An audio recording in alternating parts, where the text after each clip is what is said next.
जय हिंद, वंदे मातरम, भारत माता की जय। राष्ट्रवाद की बात प्रहार के साथ आप सभी का हार्दिक स्वागत। दोस्तों, आज का एक विमर्श का जो टॉपिक है वो दो मुद्दे पे है। एक तो एक उत्तर प्रदेश, एक तो पिछले हफ्ते में जो कि कस्टोडियल डेथ हुआ आदर्श उपाध्याय का, एक नाबालिग लड़का। अब वो ब्राह्मण, अपने देश में जातियों को तो ढूंढना ये आम बात हो गई कि तुम दलित हो, तुम पिछड़े हो, तुम ब्राह्मण हो, तुम ठाकुर हो, तुम जाट हो। मैं इसमें नहीं जाता हूँ, विमर्श बहुत लंबा हो जाए। मैं एक चीज जानता हूँ कि law should be equal for each and every people. और योगी आदित्यनाथ ने चैलेंज से कहा था कि हमारी नजर में किसी के साथ कोई भेदभाव पक्षपात नहीं हो, न्याय हमारा। तो वो कस्टोडियल डेथ पे हम चर्चा करेंगे। दूसरा है कि तिवारी हाता, ये तिवारी हाता के नाम से सरनाम स्वर्गीय हरिशंकर तिवारी, उनका खानदान, अब उनके बेटे विनय शंकर तिवारी जो पूर्व में कांग्रेस के विधायक थे, पिछली बार समाजवादी पार्टी के विधायक थे, अभी तो फिलहाल वो चुनाव हार गए। उनके घर पे कल ईडी की टीम पहुंची। अब ईडी की टीम घर पे क्यों पहुंचती है? इतने जल्दी तो पहुंचती नहीं, मगर अब इसको इकोसिस्टम सिर्फ ब्राह्मणों को भड़का के आने वाले चुनाव में इसका खामियाजा ब्राह्मण ही भुगतेंगे। अगर देश में बीजेपी की सरकार नहीं रही तो मैं चैलेंज और दावे के साथ कर सकता हूं कि जितनी स्वायत्ता, जितनी ईमानदारी और जितना सुकून से पूरे देश में लोग रह रहे हैं, ऐसा कतई नहीं हो पाएगा। ये मैं डंके के चोट के पे बोल सकता हूं, मेरा एक 50 साल का अनुभव। तो अब उनको ईडी कल अरेस्ट कर लिया तो इतना बवाल बच गया सोशल मीडिया पे कि ये ब्राह्मणों के साथ जातिवाद हो रहा है, छत्री क्यों नहीं मारे जा रहे हैं। अरे हम कह रहे कि कानून अपना काम कर रहा है। अगर जिसको लगता है कि इन ठाकुरों के खिलाफ इतने मुकदमे हैं तो मैं आपको चैलेंज से बोलता हूं, सारे मुकदमे आप निकालो और आप एक साथ उसके लिए संघर्ष करो। एक बार 1-2 लाख लोगों की इकट्ठा करो, उनके खिलाफ आवाज उठाओ, फिर देखो सरकार कैसे नहीं लेती है। मगर जातिवाद मत करो, मेरा ये मानना है। तो आते हम पहले मुद्दे पे कि कितना दुर्भाग्यपूर्ण घटना है। कस्टडी में आदर्श उपाध्याय को पुलिस ले जाके बहुत मार पिटाई करती है और उनको हरैया अस्पताल में ले जाके एडमिट करते हैं तो थोड़ी देर में उनको मृत घोषित कर देता है। मगर एक्शन जैसे ही बच्चे की मौत होती है और पुलिस उसकी डेड बॉडी उसके घर पे लाके देती है, अजीबोगरीब है। लड़का बेहद गरीब परिवार से आता है, एक छोटी सी मड़ई उसके पास है।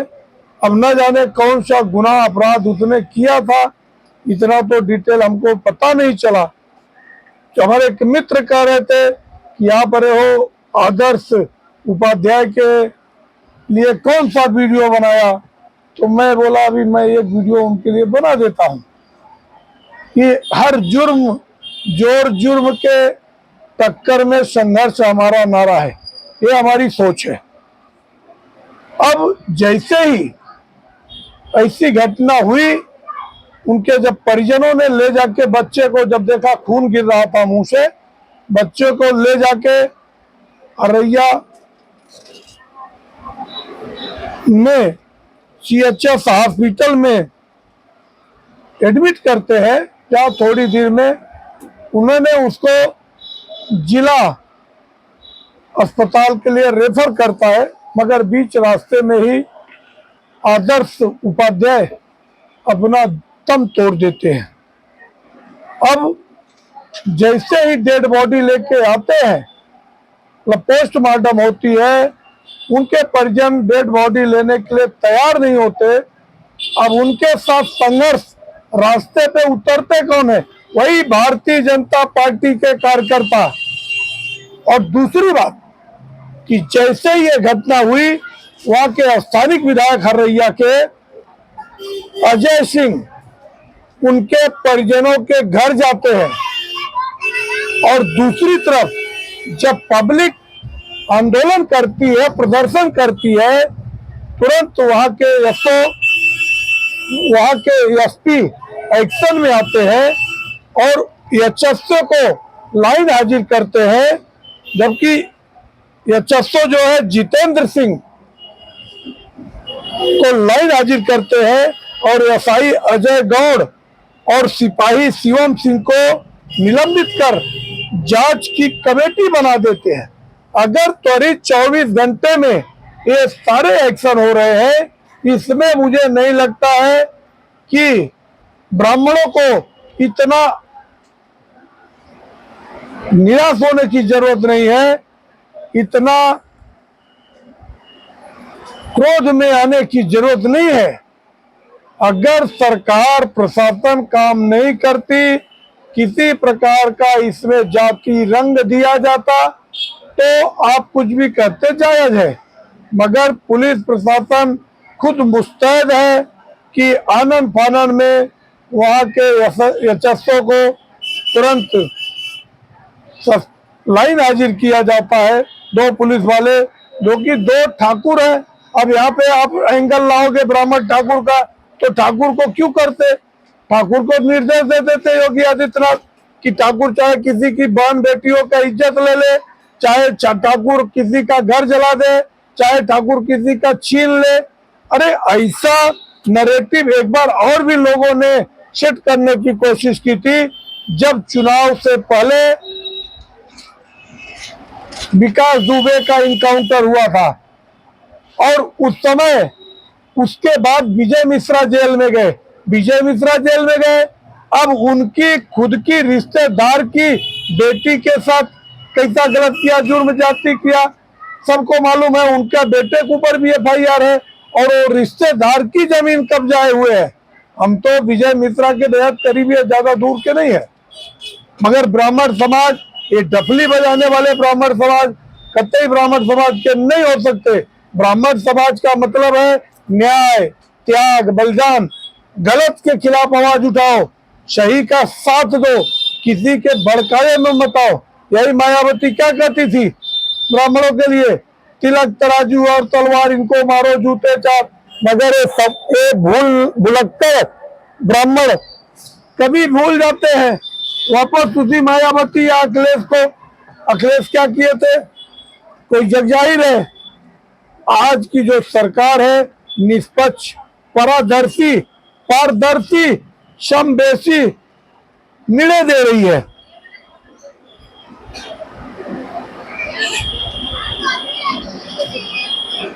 अब जांच की कमेटी गठित है और वो शीघ्र ही अपने फैसले देगी। दुबैलिया के वही गांव निवासी आदर्श को सोमवार को पुलिस ने मारपीट के आरोप में हिरासत में लिया था। मंगलवार को छोड़ने पर हरैया हॉस्पिटल CHS में उसकी मृत्यु हो गई। तो ये हो गया पहला विषय। अब अपन आते हैं दूसरे विषय। दूसरा विषय है कि तिवारी का हाथा। अब तिवारी अपने जमाने के बाहुबली थे। उस समय कानून व्यवस्था को तो लोग अपने जूते की नोक पे रखते थे। मगर मैं कहना चाहता हूं कि आज जो विनय तिवारी है, विनय शंकर तिवारी कितने गरीब ब्राह्मणों का भला किए हैं, ये कोई ब्राह्मण आके मुझे बताए। अगर उन्होंने कंपनी खोलने के लिए बैंक से 1100 करोड़ रुपए लिए, 1100 लाख रुपए। अब 1100 लाख रुपए लिए, जिसमें अभी उनका 750 करोड़ बाकी है। अब 750 करोड़ अगर उनको भरना है, अब उनको अगर ईडी बुलाती है तो कहते हैं मेरा मामला सब जुडिस है, सुप्रीम कोर्ट में है। अरे हम करें, ईडी का अलग काम है, सुप्रीम कोर्ट का अलग काम है। अगर सुप्रीम कोर्ट को लगेगा कि हाँ इनकी पूछताछ नहीं होनी चाहिए, तो जाहिर सी बात है कि सुप्रीम कोर्ट कह सकता है कि उनको ईडी बुलाए नहीं। अब आप भागे भागे फिरते हो, मगर कल ईडी के अफसरों ने क्या किया, इनके जो भी 4-5 ठिकाने हैं, चाहे वो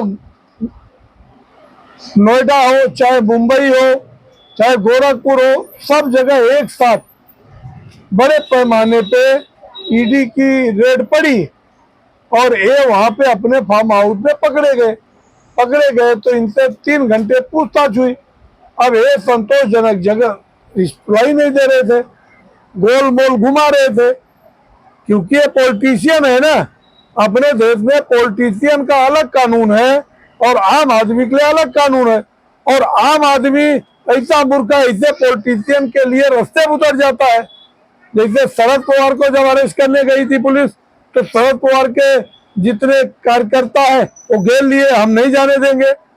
पश्चिम बंगाल में क्या हुआ था कि जब पुलिस ईडी की टीम गई थी, ईडी और सीबीआई की टीम, तो शाहजहां शेख के गुंडों ने उनको मारा था, ईडी का सर फाड़ दिया था। तो ये कहाँ न्याय है, ये कहाँ पे संविधान की बात है। इसके लिए मैं कहना चाहता हूं कि अगर विनय तिवारी, आज कुछ लोगों ने कहा कि उनके ऊपर कोई कागज नहीं मिला, कागज तो ऐसा केजरीवाल भी कहता था कि हमारी पूरी टीम से पूछ लिया मगर कोई 154 मिली नहीं, 154 नहीं मिला। मनीष सिसोदिया को भारत रत्न देना चाहिए, क्योंकि वो शिक्षाविद के क्षेत्र में पूरे विश्व में ऐसा कोई मंत्री नहीं हुआ। उसके बाद सत्येंद्र जैन को तो भगवान ही बना रहा था वो, कि जो शिक्षा, स्वास्थ्य, मोहल्ला क्लिनिक दिल्ली में बना दिया कि पूरे वर्ल्ड लेवल में लोग आके हमारा मोहल्ला क्लिनिक देखते हैं। वैसे अगर मैं कहता हूं, मुझे इतना पूर्ण विश्वास है निष्पक्ष रूप से जांच होगी। अगर विनय शंकर तिवारी निर्दोष है तो जरूर वो बरी होंगे। अगर उन्होंने कालाकांडी किया है तो उनके लिए एक ही पनिशमेंट में कि लाओ जितना पैसा बाकी है 750 करोड़ भरो और जाओ घर पे हारमोनिया बजाओ। कोई बात नहीं, देश में ऐसा कानून, सख्त कानून की जरूरत है और योगी आदित्यनाथ कानून को इम्प्लीमेंट कराने में कैपेबल है। तो जितने भी लोग योगी आदित्यनाथ की भर्त्सना कर रहे हैं, उनके खिलाफ प्रोपोगंडा फैला रहे हैं, सबसे मेरी अपील है कि योगी आदित्यनाथ जैसा ही सीएम मुख्यमंत्री को चाहिए, जिन्होंने लॉ एंड ऑर्डर को एकदम बेहतर किया। आप लोगों को अगर हमारा विश्लेषण अच्छा लगे, आप हमारे चैनल को सब्सक्राइब करें और अपने दोस्तों को कहें, शेयर करें और सब्सक्राइब करें। जय हिंद, वंदे मातरम, भारत माता की जय।